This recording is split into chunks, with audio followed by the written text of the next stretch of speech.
Aling Pearly! Kumusta po kami lang? Oo, halika.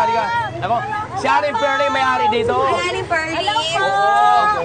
Dito ka, Donita, dito na. Oh, bili na kayo. Naku, Aling Pearly, kumusta naman? Alam ko, dinagsa ka ng tao. Ang dami-daming tao pumupunta rito. At ito raw, pinakamasarap dito sa inyong lugar. Kayo ba raw, bakit tinatawag na puto sulot?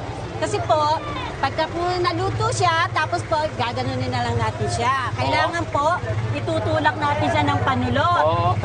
Ganun kadali. Opo. Tapos po, lalagyan natin ng margarine. Margarine. O sige nga, para ano, gusto niyo bumili? Yes. Ano, Donita? Ito po, margarine. Margarine. Ako yung sugar-free. Tapos po, lalagyan Tapos? natin ng nyog. Wow, nyug. Okay, Oo, nyug. nyog. Oo. Gusto niyo ba lahat? Yes! Gaano na kayo katagal ang tinda rito? Matagal na po. Dati po yung nagtitinda po dito, yung puntsahing ko dyan. Oo.